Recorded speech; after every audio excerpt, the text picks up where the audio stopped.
going to apologize in advance for the slide deck because it's got no contrast, which is a part of the theme of, you know, being in the background and covert. That's right, steganography. All right, bonus points. You guys are great. I'm getting a picture of the audience. This will be a first, huh? This goes into a database. I'm not telling you which one. All right, smile. All righty, look at that. Okie dokie. So, if you can't see that, that's by design. What has the NSA done for me lately is the name of the topic. And the idea is not really to validate one position or another, but really to give you an alternative perspective of sorts, just to kind of look at what's going on, not from the legalistic sense, because we're going to have great coverage from EFF on that, and that'll be Sunday, as well as the talk that you're probably just coming from that they gave on digital rights. So I'm not a lawyer, and I won't go down that road. My name's Tim O'Neill. I have an email at timothyoneil@boisestate.edu, so if you have questions or comments, please feel free to contact me at that address. So basically our issues with NSA, or should we say extrajudicial domestic surveillance, is really, you know, who are these guys, these organizations that are charged with both security as well as surveillance and whatnot.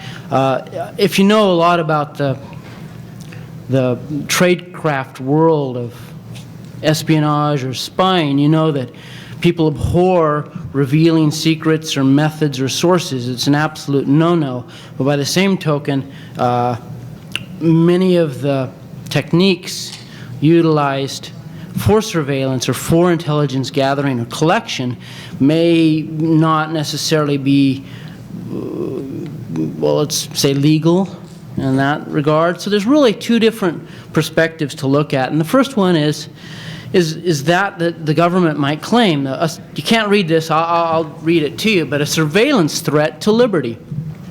So if you're with the ACLU or the EFF or just a concerned citizen, you would say the surveillance threat to liberty consists of multiple and overlapping collection efforts. So it's not just going to be the NSA, it's going to be a number of alphabet soup agencies as well as some private contractors and others who are engaged in a large collective action.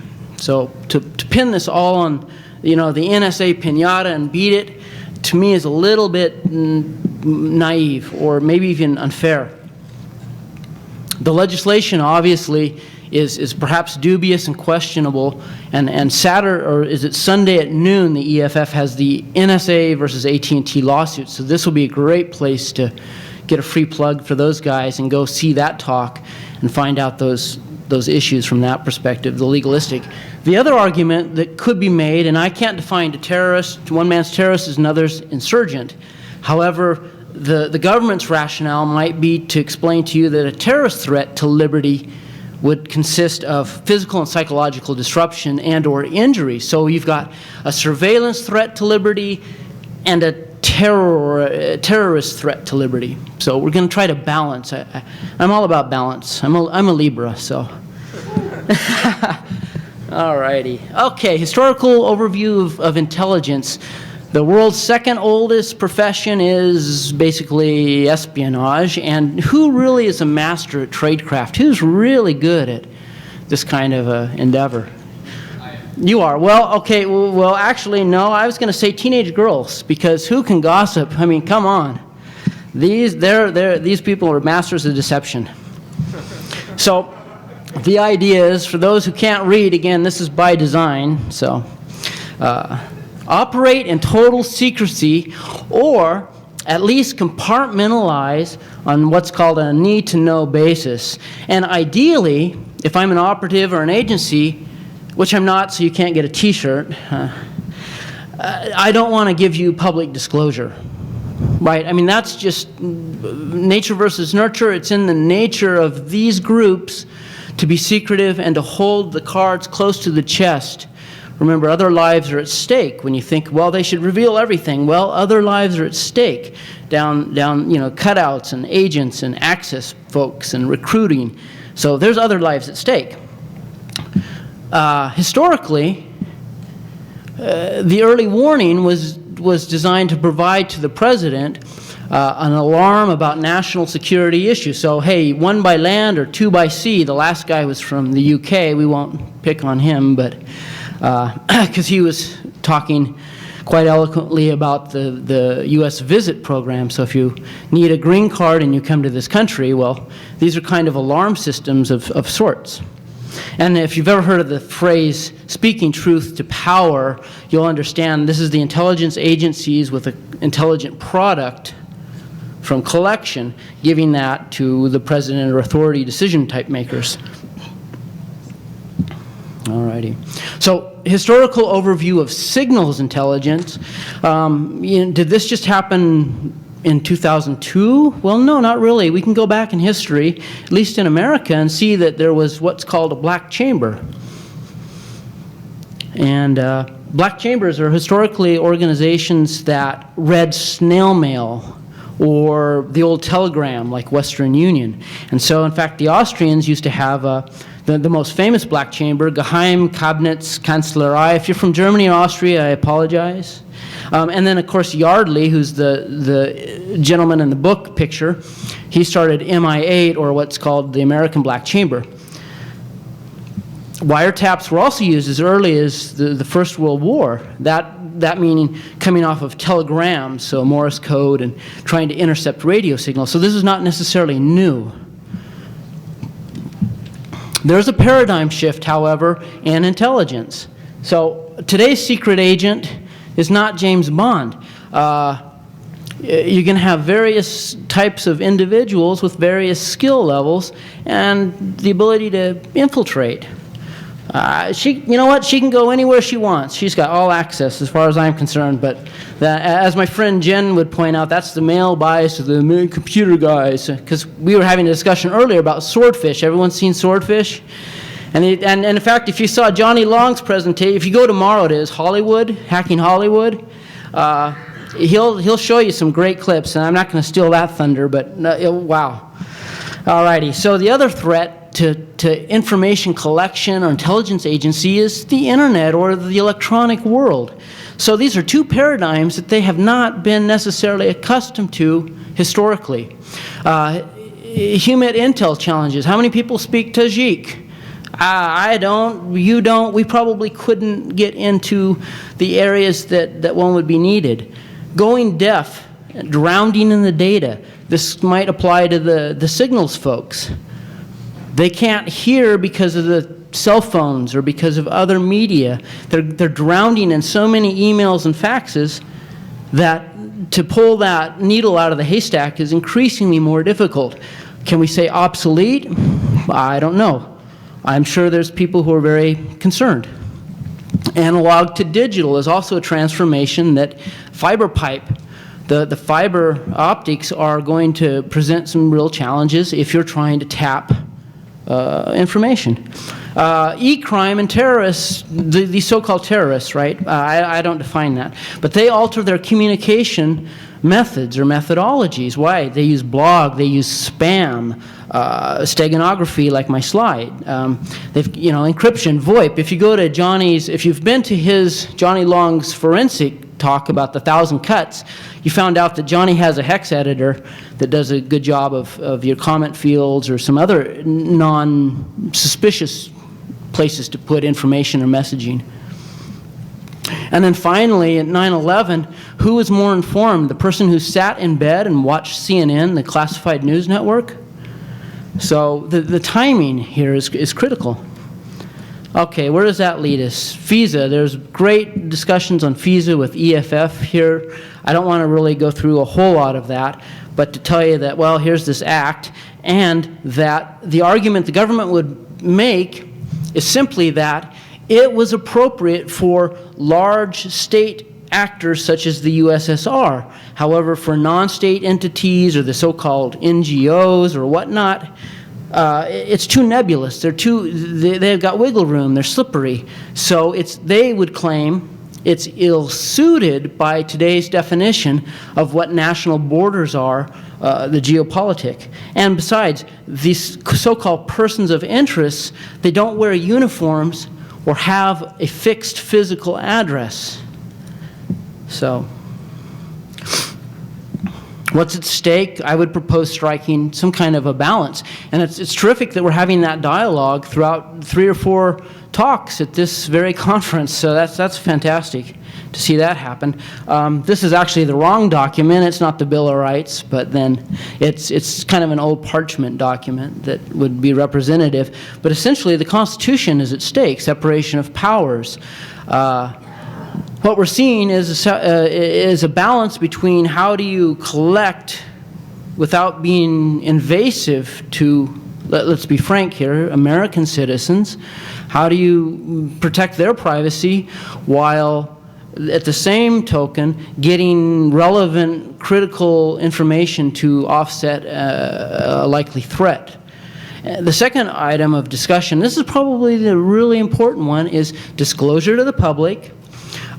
Folks like the ACLU and the EFF would argue that we got to have some separations of power of governmental actions and this oversight within the agencies. Who is the decider? If you saw that famous clip by George Bush, he would say that he's the decider. Well, then this maybe should be called, what has George Bush done for me?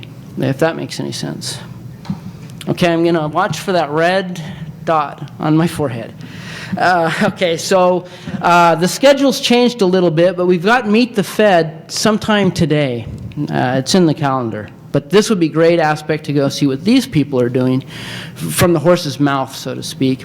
And also then, as I suggested, that the EFF, NSA versus the ATT lawsuit, that litigation, that is coming up on Sunday. So these would be great fundamental talks. Basically, I wanted to go into what is the domestic and international espionage techniques, and quite frankly, the subsequent blowback. Now, blowback is a term, for those of you who don't know, this is when things go south, things go wrong with an operation like the Bay of Pigs, and people found out, oops. Oh, that's not true. Okay. The term blowback refers to stories planted in foreign media by intelligence agencies, and then the stories get picked up by U.S. media and reported here. That's what that term is. Okay. All right, so we have a correction with the gentleman saying the blowback's actually media that was fabricated or propaganda placed in foreign media sources and then brought back to, say, USA Today for our consumption. The standard wiretaps, of course, are law enforcement. It's a big transition between law enforcement and intelligence. I mean, if in intelligence you don't necessarily need to have a prosecution or an arrest, but in the law enforcement paradigm, you do need to have convictions. That might be very difficult. If you convict somebody, you may blow your sources and your operation. Are you I want a T-shirt. You know, all right. Phone records, obviously the domestic calls, so implies cooperation with the groups like AT&T, Verizon, Bell South, or others who may have contributed to that endeavor. Now, the NSA has not billed the taxpayer for that. So if you have a subscription or a service with those fine companies, then you're actually paying for the surveillance. Okay, in 1986, the U.S. government had the Economic Communications Privacy Act to protect, this is the irony, is to protect communication with email, cell phones, other digital things. Now, there's always a caveat here and there about when we're in wartime and what presidential authorities there are. But I thought this was interesting to have a legislative protection for digital communications. And then CALA comes out. A lot of people are probably familiar with CALA, but CALA says, hey, we have the right as the government to come in now and place onto the existing service providers some kind of a data collection. So making it easier for law enforcement, wiretapping, and such. And then finally, we have a great device called NARIS, STA, semantic transfer analyzer 6400. So if we go to the website, we can actually see the proprietary and confidential analysis schematics here of the way the data is correlated. They have some very efficient algorithms to model and reconstruct and then do some traffic analysis, as well as semantics. Anyone have a Nimbus 2000? All right, well, this is not a secret listening device, although there's probably a lot of good information that you could get from one of these. All right, domestic international techniques. Anyone remember the, anyone? Well, that's what we want. What that's what. Hey, cheers. All right. What the fuck? I happen to have a Nimbus right now.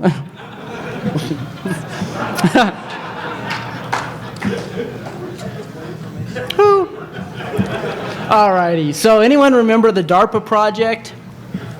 Well, who knows where it went? Is it classified now? But if you understood the implications, it was to have a total information awareness, collecting all available information in coordination with a couple of other projects that would enable people to have a lot of decision-making power based on predictive analysis. The internet usage, data and text mining. This data text mining business is at rest and in motion. Now, in motion, okay, so transmission and whatnot, packet sniffing or blah, blah.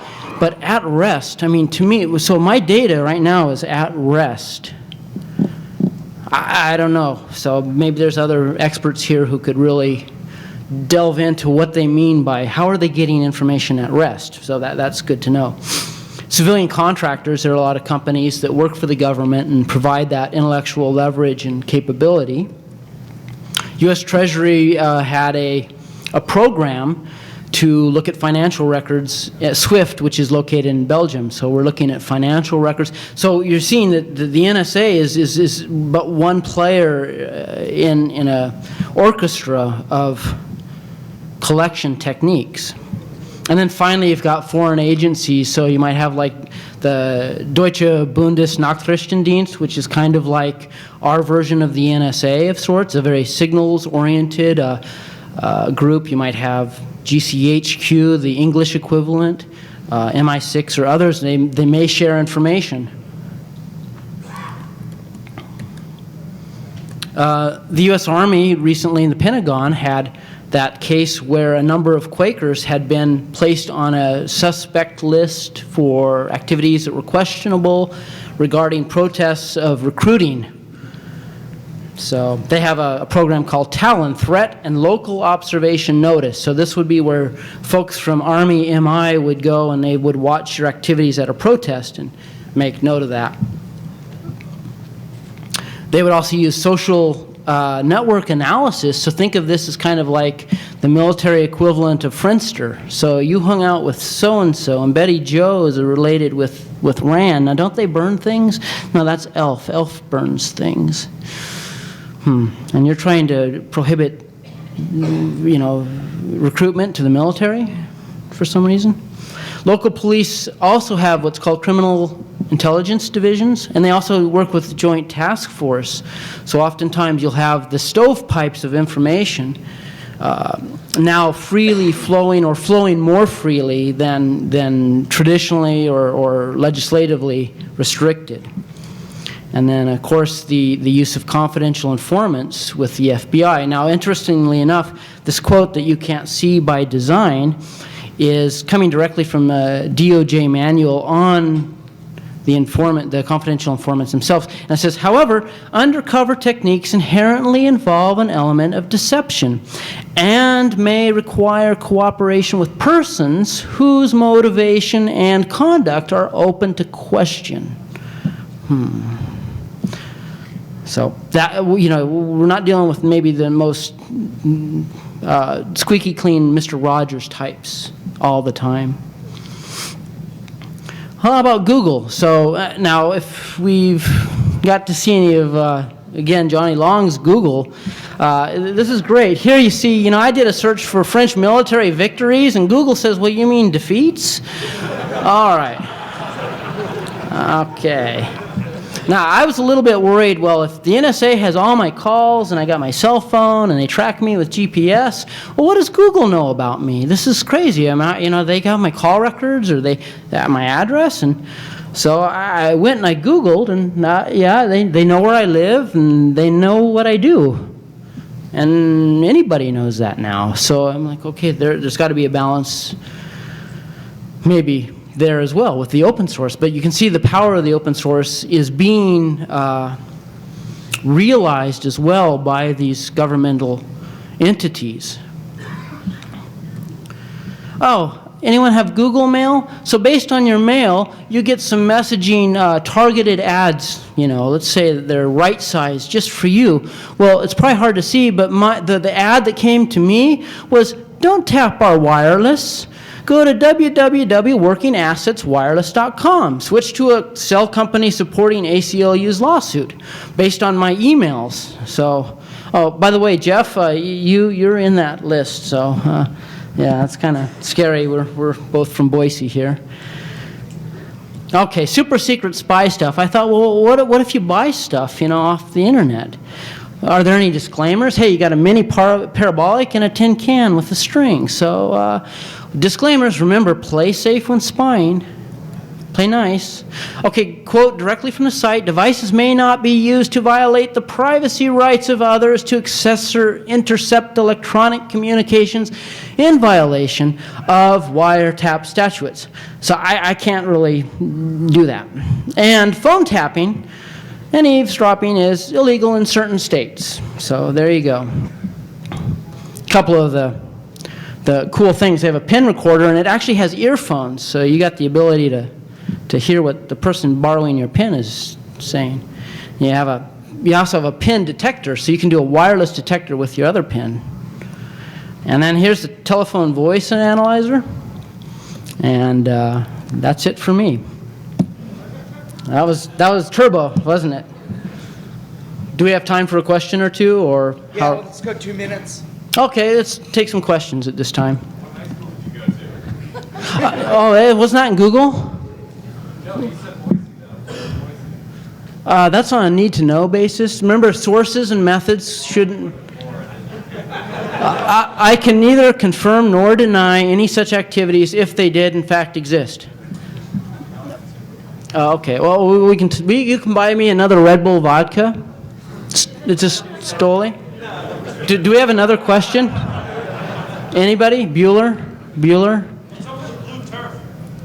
The blue turf is a winning strategy to create a national champion. Oh, you know what? They wanted to be, we have seagulls and they get confused. And they fly in. Anything else? All right, folks. Thank you very much. And the next speaker will be right with you.